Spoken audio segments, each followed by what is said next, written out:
பெருமதிப்பிற்குரிய அண்ணன் தேனிசை தென்றல் தேவா அவர்களே,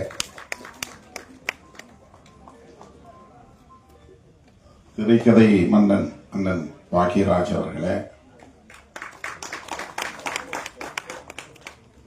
ஒட்டுமொத்த அவையையும் கட்டுக்குள் கொண்டு வந்து நம்மை எல்லாம் மெய்சிலிருக்க வைத்து கவலைகளை எல்லாம் மறக்க வைக்கக்கூடிய வகையில வழக்கம் போல உரையாற்றி அமர்ந்திருக்கிற நகைச்சுவை தென்றல் அண்ணன் லியோனி அவர்களே,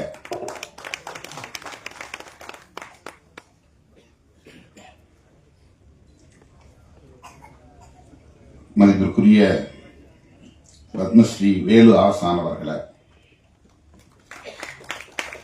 கலை மாமணி பாப்பம்பட்டி முனுசாமி அவர்களே,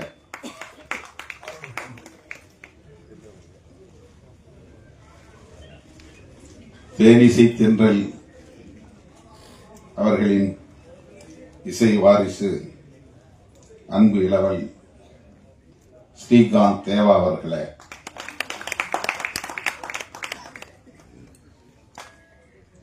இசையமைப்பாளர் அண்ணன் சபேஷ் முரளி அவர்களே, இயக்குனர் ஏ வெங்கடேஷ் அவர்களே,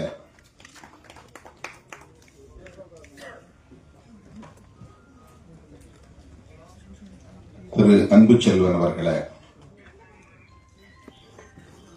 இத்திரைப்படத்தின் நாயகன் தம்பி சிவா அவர்களே,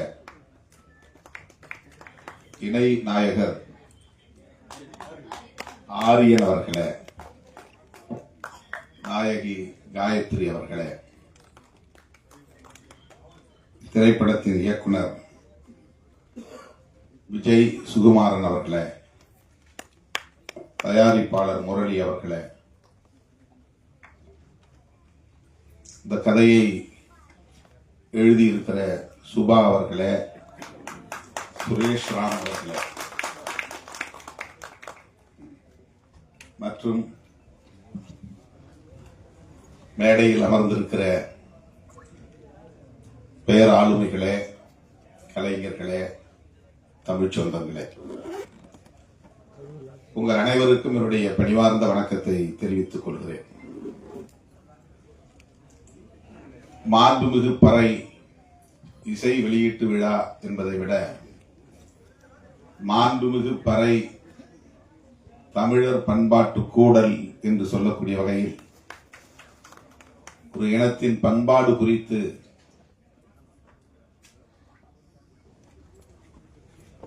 மேடையில் ஒவ்வொருவரும் ஒவ்வொரு கோணத்தில் ஆற்றிய உரை நம்மை ஆழ சிந்திக்க வைத்தது, சிலிர்ப்பூட்டியது. இனி பேசுவதற்கு எதுவும் இல்லை, நன்றி சொல்லி முடிக்கலாம் என்கிற அளவுக்கு அண்ணன் லியோனி அவர்களின் பேச்சும் நம்முடைய தேனிசை தென்றல் அவர்களின் இசையுடன் கூடிய ஒரு இசை உரையும் இளம் இயக்குநர்களுக்கு நல்ல வழிகாட்டுதலை தந்து ஆணவ கொலைக்கு எதிராக இப்படியும் சிந்திக்கலாம், திரைக்கதை அமைக்கலாம் என்று இங்கே ஒரு திரைக்கதை அமைக்கிற உரையை ஆற்றி அமர்ந்திருக்கிற அண்ணன் கே பாக்கியராஜ் அவர்களின் உரை, எல்லாவற்றையும் விட தம்பி சிவா அவர்களின் உரை, நம்முடைய கதாநாயகி அவர்களின் உரை எல்லாம் ஒவ்வொன்றும் ஒவ்வொரு கோணத்தில் நம்மை ஆட்டி வைத்தது, வியப்புக்குள்ளாக்கியது. பறை குறித்து நம்முடைய தமிழர் பண்பாடு எவ்வாறு இருந்தது, நாகரிகம் அடைந்தது என்ற உரையாக இது அமைந்தது. ஒவ்வொருவரும் ஆற்றிய உரைகள். பறை என்பது இன்றைக்கு ஒரு இழிவான சொல்லாக மாறி இருக்கிறது. அதனால் அந்த கருவியும் இழிவாக பார்க்கப்படுகிற சூழல் அமைந்துவிட்டது. அந்த கருவியால் ஒரு இனம் இழிவாக கருதப்படுகிறதா அல்லது ஒரு இனத்தால், ஒரு சமூகத்தால் அந்த கருவி குறைத்து மதிப்பிடப்படுகிறதா என்று நமக்கு தெரியவில்லை. ஆனால் இது ஆதி சிவன் அடித்த பறை என்று கவிஞர் சிநேகன் அவர்களின் வரிகளில் அண்ணன் தேனிசை தென்றல் அவர்கள் அமைத்திருக்கிற இந்த பாடல் நம் கவனத்தை ஈர்த்தது. சங்கரபச்சான் அவர்களின் படத்திலே பறை பறை பறை என்று ஒரு பாடல் ராகவா லாரன்ஸ் அவர்கள் நடித்திருப்பார். அது தமிழகத்தில் ஒரு பெரிய தாக்கத்தை ஏற்படுத்தியது. அதன் பிறகு பறை என்கிற சொல் இழிவானதல்ல, அது மாண்புமிகு என்கிற பெருமைக்குரியது என்கிற வகையில இந்த திரைப்படத்திற்கு பெயர் சூட்டியிருப்பது ஒரு துணிச்சலான செயல், போற்றுதலுக்குரிய செயல். இந்த பெயர் சூட்டியதற்கே விருது கொடுக்கலாம், தனியே ஒரு பாராட்டு விழாவை நடத்தலாம். இயக்குனரின் துணிச்சலை, கதை எழுதியவர்களின் துணிச்சலை நான் மனமாற பாராட்டுகிறேன், வாழ்த்துகிறேன்.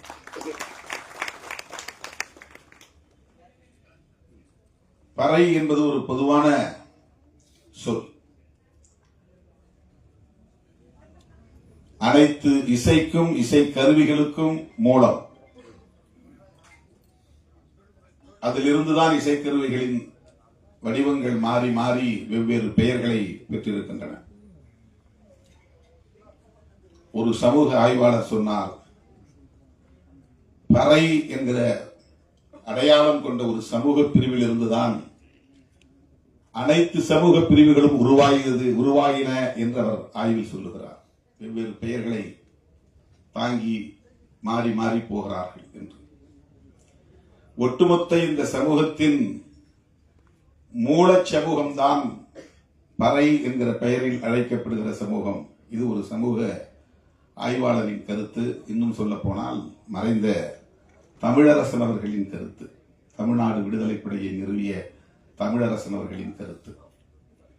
வெவ்வேறு பெயர்களில் வெவ்வேறு சமூகங்கள் அழைக்கப்பட்டாலும் மனித குலத்தின் பாரம்பரிய வரலாற்றில் பார்க்கிற போது ஒரு குலத்தில் இருந்துதான் எல்லா குலமும் என்கிற போது தமிழ் சமூகத்தில் அந்த மூல சமூகம் ஆதி குலம் பறையர் குலம்தான் என்று அந்த வல்லுநர்கள் பதிவு செய்கிறார்கள். பறை அடித்ததனால் பறையன் என்று பலரும் கருதுகிறார்கள். அப்படி இருக்க வாய்ப்பே இல்லை. இன்றைக்கும் நீங்கள் ஒரு கிராமத்திற்கு போனால், பறையர் குடியிருப்புக்கு போனால் 200 குடும்பங்கள் 300 குடும்பங்கள் இருக்கிறார்கள் என்றால் அந்த 300 குடும்பங்களை சார்ந்தவர்களும் பறை அடிப்பதில்லை. அவர்களுக்கு பறை பற்றி தொடர்பும் இருப்பதில்லை. அந்த கிராமத்தில் சிலர்தான், விரல் விட்டு எண்ணக்கூடிய சிலர்தான் பறை அடிக்கிற ஒரு வழக்கத்தை வைத்திருப்பார்கள். எல்லா மக்களும் விவசாயத்தை செய்யக்கூடியவர்கள் தான். அவர்களுக்கு ஏரோட்ட தெரியும், நடவு நட தெரியும், அறுப்பு அறுக்க தெரியும், தாள் அடிக்க தெரியும். விவசாய பெருங்குடி மக்கள் தான். அந்த விவசாய பெருங்குடி மக்களை ஒட்டுமொத்தமாக பறையர் என்ற பெயரில் அழைத்து இழிவுபடுத்தி இருப்பதற்கு என்ன காரணமாக இருக்க முடியும்? இது குறித்து பலர் ஆய்வு செய்திருக்கிறார்கள். அதற்கு ஒரே காரணம்தான், இது மூல சமூகம், ஆதி சமூகம். அதிலிருந்து தோன்றுகிற ஒவ்வொரு புதிய சமூகமும் அதிலிருந்து தன்னை தனிமைப்படுத்தி, அந்நியப்படுத்தி, பிரிவுபடுத்தி காட்டிக் கொள்வதற்காக அந்த ஆதி சமூகத்தை இழிவுபடுத்துவதை ஒரு பண்பாடாக இங்கே வளர்த்திருக்கிறார்கள். அப்போதுதான் நாங்கள் அவர்களை விட மேலானவர்கள் என்று சொல்லுகிற அந்த நிலை வளர்ந்திருக்கிறது. இது சமூக ஆய்வாளர்களின் கருத்து. பறை என்பதிலிருந்து பறையன் என்கிற ஒரு சமூகம் உருவாகி இருக்க வாய்ப்பே இல்லை. இது குறித்து பலரும் இப்போது ஆய்வு செய்திருக்கிறார்கள். பரம்பரை என்கிற சொல்லில் வருகிற பறை, இந்த பா ரை அது இடையினரை எரள வரள இடையினம் என்கிற இப்படி கொம்பு போட்டு கீழே இருக்கிற ரை பறை. இந்த வல்லின ரை அல்ல, கசட தபர என்கிற எழுத்துக்களில் வருகிற வல்லின ரை இந்த இசைக்கருவியை குறிக்கும். அந்த பறையன் என்கிற சொல்லில் இருக்கிற எழுத்து இடையின ரகரத்தில் வருகிற ரை என்கிற சொல்லை குறிக்கும், எழுத்தை குறிக்கும். ஏனென்றால் அதற்கு ஒரு விளக்கம் தருகிறார்கள். பரன் பறை இது இரண்டும் தாய் தந்தை என்று சொல்லுகிற சொல்லோடு வருகிற 7வது தலைமுறையின் பெயர். இந்த தலைமுறை நாம், நமக்கு முந்தைய தலைமுறை தந்தை தாய், அந்த தந்தை தாய்க்கு முந்தைய தலைமுறை பாட்டன் பாட்டி, அந்த பாட்டன் பாட்டியின் தந்தை தாய் பூட்டன் பூட்டி, அந்த பூட்டன் பூட்டியின் தந்தை தாய் ஓட்டன் ஓட்டி, அந்த ஓட்டன் ஓட்டியின் தந்தை தாய் பரன் பறை. இது 7வது தலைமுறை. ஆதிகுடி, அந்த பரனுக்கும் பறைக்கும் பிறந்தவர்கள் சேயோன் சேயோல், சேயோனுக்கும் சேயோலுக்கும் பிறந்தவள் ஓட்டன் ஓட்டி, ஓட்டனுக்கும் ஓட்டிக்கும் பிறந்தவர்கள் பூட்டன் பூட்டி, பூட்டனுக்கும் பூட்டிக்கும் பிறந்தவர்கள் பாட்டன் பாட்டி, பாட்டனுக்கும் பாட்டிக்கும் பிறந்தவர்கள் தந்தை தாய். இன்றைக்கு நாம் இது 7 தலைமுறை குறிக்கிற ஒரு சொல்லாடல் தமிழிலே உண்டு. அந்த பறையை குறிக்கிற சொல்தான் பறையன் என்கிற பெயராக மாறி இருக்குமே தவிர பறை அடிப்பதனால் இவன் பறையன் என்று ஆகியிருக்க வாய்ப்பே கிடையாது. ஆனால் சமூகத்தால் ஒடுக்கப்பட்டு, அதிகாரம் பறிக்கப்பட்டு, நிலம் பறிக்கப்பட்டு, ஆயுதம் பறிக்கப்பட்டு, எல்லா வகையிலும் ஒடுக்கப்பட்டு அவன் மேலெழ முடியாத அளவுக்கு வீழ்த்தப்பட்ட ஒருவனை பறையன் என்று அழைத்து, அதனால் அவன் பயன்படுத்திய கருவியையும் இழிவாக பார்க்கிற ஒரு நிலை, அவன் பயன்படுத்திய பொருள் என்பதனால் இழிவாக பார்க்கிற நிலை, அவன் பேசுகிற தமிழ் என்பதனாலேயே இன்னும் தூய தமிழ் சொல்லை பேசக்கூடியவனாக இருக்கிற காரணத்தினாலேயே தமிழ் பேசுவதை அவமானமாக கருதுகிற புதிய தலைமுறை வளர்ந்திருக்கிறது. சாதம் சொன்னாதான் மரியாதை, சோறுன்னு சொன்னா அது சேரியில பேசுற பாஷை. சோறு திங்கிறேன்னு சொன்னா அதுங்களா சேரி பையன் மாதிரி பேசுறேன். சேரி என்பது சேர்ந்து வாழும் இடம். பார்ப்பனர்கள் சேர்ந்து வாழுகிற இடம் பார்ப்பன சேரி, அது நடைமுறையிலே இருந்திருக்கிறது. பார்ப்பனர்கள் வாழுகிற இடம் பார்ப்பன சேரி, பல்லர்கள் வாழ்ந்து சேர்ந்து வாழும் இடம் பச்சேரி, பல்லு சேரி பச்சேரி, இடையர்கள் வாழ்ந்து சேர்ந்து வாழுகிற இடம் இடைச்சேரி. எல்லா ஊர்களுக்கும் சேரி என்பது பொதுவான பெயர். ஆனால் அது இன்றைக்கு பறையர்களுக்கு மட்டுமே உரிய பெயராக மாறி நிற்கிறது. தோல் கருவிகள், எல்லா கருவிகளும் பறையிலிருந்து தோன்றியது. மற்ற தோல் கருவிகளுக்கெல்லாம் சமூகத்தில் மரியாதை. ஆனால் அவன் பயன்படுத்துவதனாலேயே அது இழிவான கருவி, இழிவான பொருள் என்று பார்க்கிற ஒரு உளவியல் இங்கே கட்டமைக்கப்பட்டிருக்கிறது. இதைத்தான் மாற்ற வேண்டும். பொது உளவியலில் இந்த இடுக்கு இருக்கிறது, அதை துடைத்தெறிய வேண்டும் என்றுதான் பெரியார் கனவு கண்டார், புரட்சியாளர் அம்பேத்கர் கனவு கண்டார். அதைத்தான் நாம் பேசுகிறோம். அந்த அரசியல் புரிதல் இருப்பதனால்தான் விஜய் சுகுமாரன் இந்த படத்திற்கு மாண்புமிகு பறை என்று பெயர் சூட்டியிருக்கிறார். ரொம்ப அருமையா சொன்னாங்க. நாடோடி மன்னன், நாடோடி என்பவன் ஏதும் இல்லாதவன், மன்னன் என்பவன் ஆட்சி அதிகார பீடத்தில் இருப்பவன். ரெண்டையும் சேர்த்து ஒரு பெயர் வைப்பதை போல மாண்புமிகு என்பது பெருமைக்குரியது, பறை என்பது இழிவானது. இந்த இரண்டையும் இணைத்து மாண்புமிகு பிரதமர் என்று சொல்லுவது போல், மாண்புமிகு முதலமைச்சர் என்று சொல்லுவது போல், பிரதமர் என்கிற இடத்தில் பறையை வைத்த பெருமை இந்த இயக்குனருக்கும் இந்த இயக்க படத்தின் குழுவினருக்கும் உள்ளது. மாண்புமிகு பிரதமர், மாண்புமிகு முதலமைச்சர் என்று சொல்லுவது போல் மாண்புமிகு பறை என்று சொல்லுகிற அந்த துணிச்சல், அது ஒரு அரசியல் புரிதலில் இருந்து மட்டும்தான் செய்ய முடியும். அப்படிப்பட்ட ஒரு படத்தில் தம்பி சிவா போன்றவர்கள் இன்றைக்கு நடித்திருக்கிறார்கள் என்றால் அண்ணன் லியோனி அவரிடம் அவர் கற்றுக்கொண்ட அரசியலும் தான் அதற்கு அடிப்படை. சில பேர் இல்லைங்க இந்த படத்தெல்லாம் நடிக்க எனக்கு விருப்பம் இல்லைன்னு சொல்றதுக்கு வாய்ப்பு இருக்கு. சாதியவாத சிந்தனை உள்ளவர்களால் இப்படிப்பட்ட படங்களில் நடிக்க விரும்ப மாட்டார்கள், பெயர் வைப்பதற்கும் உடன்பட மாட்டார்கள். அப்படியே இயக்குனர் பெயர் வைத்தாலும் இந்த படத்தில் நான் முதலாக போய் அறிமுகமாக வேண்டுமா? இப்ப படத்துல முதல் படத்தில் நடிச்சாக்கா அந்த படத்துடைய பெயர் சேர்ந்து போகும். சில பேருக்கு பெயர் முன்னெட்டுல சேரும். அப்போ இவருக்கு என்ன முன்னிட்டு வரும்? அவருக்கு ஒரு தயக்கம் வரும். ஆனால் நான் ஒரு பறையனாகவே வாழ வேண்டும், பறை கலைஞனாகவே வாழ வேண்டும் என்று திண்டுக்கல் சக்தி கலைக்குழுவில் போய் நான் 1 மாதம் பயிற்சி பெற்றேன் என்று சொல்லுகிற அந்த துணிச்சல். மறைந்த கவிஞர் இன்குலாப் சொல்லுவார், பார்ப்பனியத்தின் கொடூரத்தை உணர நீ பறையனாய் வாழ்ந்து பார் என்று அவர் கவிதை எழுதியிருப்பார்.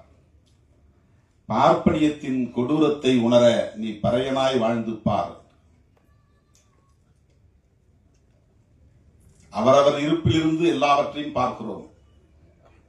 பிறரின் நிலையிலிருந்து அவர்களை புரிந்து கொள்வது என்பது அது ஒரு தனி பயிற்சி. அண்ணன் பாக்யராஜ் என்ன சொன்னார், எவ்வளவு நகைச்சுவையோடு சொன்னார். ஒரு மணி அடிச்சுக்கிட்டே தீபாரதனை காட்டுறதுங்கிறது சாதாரண ஒரு வேலை இல்லை. அதுக்கும் ஒரு ஞானம் வேண்டும், பயிற்சி வேண்டும். சர்வர் வேலை செய்யறதுக்கு ஒரே நேரத்தில் 10 பேர் வருவான், 10 விதமா ஆர்டர் பண்ணுவான். அது அனைத்தையும் கேட்டு மனசுல ஞாபகத்தில் வச்சு அதை போய் ஆர்டர் பண்ணி வாங்கிட்டு வந்து எவன் இது கேட்டானா அவன்கிட்ட கொடுக்கணும். அவனுக்கு தகுந்த மாதிரி பில் போட்டு வாங்கி கொடுக்கணும். இது எவ்வளவு பெரிய பணி தோழர்களே. பறையனாய் வாழ்வது என்பது அவ்வளவு கடினமானதல்ல. நீ மன்னனாய் வாழ்ந்து விட முடியும் இந்த சமூகத்தில், ஒரு பறையனாய் வாழ முடியாது என்பதுதான் இன்குலாப் அவர்களின் அனுபவம். ஒவ்வொரு நாளும் ஒவ்வொரு களத்திலும் அவர்கள் சந்திக்கிற அவமானங்களும் இழிவுகளும் அவமதிப்புகளும் தாங்கிக் கொள்ள முடியாது. திரைப்பட வாய்ப்பு கேட்டு வந்தேன், என்னால் முடியாது என்று என்னை வீட்டுக்கு அனுப்புகிற போது அந்த வீட்டுக்கு போறது எனக்கு பெரிய அவமானமா இருக்கு, திரும்ப போறது. அதனால நான் அங்கேயே வேலை செய்வேன். அந்த ஒரு நிகழ்ச்சியில் அவருக்கு இருக்கிற அந்த ஈகோ அவருடைய மானம் தொடர்பான ஒன்றாக இருக்கிறது. திரைப்படத்தில் வாய்ப்பு கிடைக்கும், நான் திரும்ப போனா ஊர்ல இருக்கிற என்ன நினைப்பான், அது எவ்வளவு பெரிய காயத்தை மனசுல ஏற்படுத்தும். எப்படி நம்ம தலையிலிருந்து வாழ முடியும், மற்ற இளைஞர்களோட எப்படி அங்க நடமாட முடியும், அது பெரிய தலைக்குனிவை தரும் அப்படின்னு நினைக்கிறார். இந்த மான உணர்ச்சி ஒவ்வொரு மனிதனுக்கும் உண்டு. ஆனால் அத்தனை இடங்களிலும் அவன் காலடி வைக்கிற அத்தனை இடங்களிலும் அவனுக்கு இழிவும் அவமதிப்பும் இருக்குமே. ஆனால் அவன் உள்ளம் எந்த அளவுக்கு ஒவ்வொரு நாளும் காயப்படும் என்பதை உணராமல் பலர் பேசுகிறார்கள் என்பதனால்தான் இன்குலாப் சொன்னார், நீ பார்ப்பனியத்தின் கொடுமையை உணர வேண்டுமானால் பறையனாய் வாழ்ந்துப்பார் என்று சொன்னார். அந்த பறையன் என்பது இந்த பறை அடிப்பவன் என்கிற பொருளில் இல்லை. இந்த சமூகத்தால் வீழ்த்தப்பட்ட ஒரு பெரிய சமூகம், ஆதி சமூகம். தோழர்களே, சாதி அமைப்பு என்பது இந்த சமூகத்தில் எவ்வளவு கொடூரமான தாக்கத்தை ஏற்படுத்தி இருக்கிறது. ஆணவ கொலை பற்றி அவருடைய அனுபவத்தை அண்ணன் பாக்கியராஜ் சொன்ன போது ரொம்ப அதிர்ச்சியாக இருந்தது. அது இன்றைக்கும் தொடர்கிறது. இது ஒவ்வொரு மனிதனுக்குள்ளும் தன் குடும்ப கௌரவம், சாதி கௌரவம் என்பதோடு இணைக்கப்பட்டிருக்கிறது. 10 மாதம் சுமந்து ஈன்றெடுத்த பிள்ளைக்கு பாலூட்டி சீராட்டி பாராட்டி வளர்த்தாலும், பல கனவுகளோடு அவர்களை கொஞ்சி மகிழ்ந்து வளர்த்தாலும், தன் குடும்ப கௌரவம் பாதிக்கப்படும் என்கிற போது அதற்கு விஷம் கொடுத்து நஞ்சு கொடுத்து கொள்ளக்கூடிய அளவுக்கு அவர்களின் சாதிய உளவியல் இங்கே கட்டமைக்கப்பட்டிருக்கிறது. பெற்ற பிள்ளையை படுகொலை செய்யக்கூடிய அளவுக்கு ஒருவனை உந்தி தள்ளுகிறது என்றால் அது எந்த அளவுக்கு ஒரு பித்துக்குளித்தனமான உளவியல். இதை சாதியவாதிகளால் ஒருபோதும் ஏற்றுக்கொள்ள முடியாது. ஆனால் இதை எதிர்த்து போராட வேண்டும் என்கிற உணர்வு இன்றைக்கு திருமாவளவன் போன்றவர்கள் வந்த பிறகு நிகழ்ந்ததல்ல. 2000 ஆண்டுகளாக இந்த போர் நடந்து கொண்டே இருக்கிறது. சாதி இரண்டொழிய வேறில்லை என்று அவ்வை பாட்டி சொன்னதிலிருந்து ஆண் சாதி பெண் சாதி ஆக இரு சாதி வீண் சாதி மற்றையெல்லாம் என்று சித்தர் காலத்தில் பாடிய காலத்தில் இருந்து பரப்பக்கும் எல்லா உயிர்க்கும் என்று ஐயன் திருவள்ளுவன் 2000 ஆண்டுகளுக்கு முன்பே சொன்னது. இவையெல்லாம் இந்த சாதிய கட்டமைப்பை எதிர்த்து நடத்திய யுத்தத்தின் எச்சங்கள், பதிவுகள். நாம இன்னைக்கு புதுசா பேசல. ஐயன் திருவள்ளுவனே இந்த சாதி அமைப்பு கூடாது என்ற ஆதங்கத்தை அவர் வெளிப்படுத்தி இருக்கிறார். இது நீண்ட நெடிய ஒரு போராட்டமாக இருக்கிறது. அந்த போராட்டத்தை வெவ்வேறு வடிவங்களில் இன்றைக்கு நாம் மைய நீரோட்டத்தில் இணைக்கிற முயற்சி. இவ்வளவு பெரிய நிகழ்ச்சி, ஒரு திரைப்படத்திற்கான தலைப்பு, ஒவ்வொரு களத்திலும் ஆகச்சிறந்த ஆளுமைகள் வந்து இது குறித்து ஆற்றுகிற உரை, இவையெல்லாம் ஒரு மெயின் ஸ்ட்ரீம் பாலிடிக்ஸ்குள்ள இந்த விஷயங்களை இணைக்கிற பெரிய முயற்சி. இப்படி ஒரு பொதுவெளியில் அனைத்து தரப்பாரும் விவாதிக்கக்கூடிய ஒரு களத்தில் இந்த பொருள் கருப்பொருளாக இன்றைக்கு கையாளப்படுகிறது என்றால் எவ்வளவு ஒரு வேட்கை நமக்குள்ளே இருக்கிறது, தாக்கம் இருக்கிறது, சமத்துவ வேட்கை இருக்கிறது என்பதை இது உணர்த்துகிறது. ஆற்றல் ஒவ்வொரு மனிதனுக்குள்ளும் இருக்கிறது. ஆனால் அது சாதியின் பெயரால் இங்கே நசுக்கப்படுகிறது. அதை தடுப்பதற்காகத்தான் அனைவருக்கும் சமமான வாய்ப்பு வழங்க வேண்டும் என்ற சமத்துவ கோட்பாட்டை ஒரு அரசியலாக நம்முடைய முன்னோர்கள், தந்தை பெரியார், புரட்சியாளர் அம்பேத்கர் போன்றவர்கள் உயர்த்தி பிடித்தார்கள். அதைத்தான் நாம் இன்றைக்கு எதிரொலித்துக் கொண்டிருக்கிறோம், பிரதிபலித்துக் கொண்டிருக்கிறோம், திரும்ப திரும்ப பேசிக் கொண்டிருக்கிறோம். அது இலக்கியம், கலை இலக்கியம் போன்ற தளங்களில், பண்பாட்டு தளங்களில் இன்னும் இன்னும் ஆழமாக போய் வேரூன்ற வேண்டும். அதற்கு இந்த ஆற்றல், கலை திறன்களை பயன்படுத்துவது. 40 வருடங்களுக்கு முன்பே நம்முடைய கே. பாக்யராஜ் அண்ணன் அவர்கள் படத்தில் இது குறித்தெல்லாம் அவர் விவாதித்திருக்கிறார், சாதியை விமர்சித்திருக்கிறார். திரைப்படங்களில் இன்றைக்கு புதிதாக இது வரவில்லை. திரைப்படங்களில் நீண்ட காலமாகவே இதற்கு எதிரான படைப்புகள் நிறைய வந்திருக்கின்றன. பழைய படங்களில் நிறைய பாடல்கள் கூட இருக்கின்றன. அந்த பாடல்கள் எல்லாம் இப்போது எடுத்து சமூக ஊடகங்களில் தோழர்கள் பரப்புகிறார்கள். ஆகவே ஒரு நீண்ட நெடிய போராட்டம். அந்த போராட்டத்திலே திரைக்கலை ஆளுமைகள் தங்களையும் இணைத்துக் கொள்வது, அதற்காக தம்முடைய ஆற்றலை முழுமையாக பயன்படுத்துவது, இதுபோன்ற படைப்புகளை கொண்டு வருவது, இதன் மூலம் சமூகத்தில் ஒரு தாக்கத்தை ஏற்படுத்துவது மிகுந்த மகிழ்ச்சி அளிக்கிறது. விஜய் சுகுமாரன் அவர்களை நெஞ்சார பாராட்டுகிறேன். இந்த திரைப்படத்தில் நடித்திருக்கிற தம்பி சிவா அவர்கள் மிக அற்புதமாக உரையாற்றினார். அவருடைய உரையில் நல்ல ஒரு தெளிவு இருந்தது. அந்த தெளிவு அரசியல் புரிதலாக ஒரு நீண்டகால அரசியல் தொலைநோக்கு பார்வை உள்ளதாக நான் புரிந்து கொள்கிறேன். இது போன்ற கலைஞர்கள் தான் திரைத்துறையை கையில் எடுக்க வேண்டும், பயன்படுத்த வேண்டும். ஏன்னா நிறைய பேர் சாதி பெருமை பேசுகிற படங்களையும் இயக்குகிறார்கள், நியாயப்படுத்துகிற இயக்குநர்களும் இருக்கிறார்கள். ஆணவ கொலை கூட அது கருணை கொலை என்று சொன்னால் அது மெர்சி கில்லிங். இது ஆணவ கொலை, தமிழ்ல கௌரவ கொலைன்னு சொல்லுவாங்க. அதாவது ஹானர் கில்லிங் அப்படிங்கிறத, அது நாம அது ஹானர் இல்லை, கௌரவம் இல்லை, ஆணவத்தால், சாதி ஆணவத்தால் நடத்துகிற கொலை என்று ஆணவ கொலை என்கிறோம். இந்த ஆணவ கொலையை நியாயப்படுத்துகிறார்கள். நமக்கு கவலையாக இருக்கிறது. திரைத்துறையை இப்படிப்பட்ட பிற்போக்கு சக்திகளின் கைகளில் ஒப்படைத்து விடுமோ இந்த சமூகம்? மதவாத அரசியலையும் சாதியவாத அரசியலையும் நியாயப்படுத்துகிற கும்பலின் கைகளில் இந்த துறை சிக்கிக் கொள்ளுமோ என்கிற கவலை இருந்த சூழலில் விஜய், சுகுமார், சிவா போன்ற தோழர்கள் வந்திருக்கிறார்கள். இந்த திரைத்துறையை நாங்கள் முற்போக்கு சிந்தனை களமாக பயன்படுத்துவோம் என்கிற அந்த ஆற்றல் மிக்கவர்களாக இருக்கிறார்கள் என்பதை எண்ணி பெருமைப்படுகிறேன். இந்த திரைப்படத்தில் நாம் முழுமையாக பார்த்தால்தான் என்ன கதை கருப்பொருளாக இருக்கிறது என்பதை அறிந்து கொள்ள முடியும். என்றாலும் கூட இந்த தலைப்பே நம்மை வியக்க வைக்கிறது, ஆழ சிந்திக்க வைக்கிறது. அந்த வகையிலே இது வெற்றி பெற வேண்டும். வெற்றி பெற வைப்பதற்கு தமிழ் சமூகம் முழுமையாக ஒத்துழைக்க வேண்டும். விடுதலை சிறுத்தைகளும் அதற்கு ஒத்துழைப்பாக இருப்போம் என்பதை இந்த நேரத்திலே சொல்லி, எனக்கு இந்த அரிய வாய்ப்பை ஏற்படுத்தி தந்த அண்ணன் லியோனி அவர்களுக்கும் இயக்குனர் விஜய் சுகுமாரன், தம்பி சிவா போன்றவர்களுக்கு என்னுடைய நெஞ்சார்ந்த நன்றியை தெரிவித்து விடைபெறுகிறேன். நன்றி, வணக்கம்.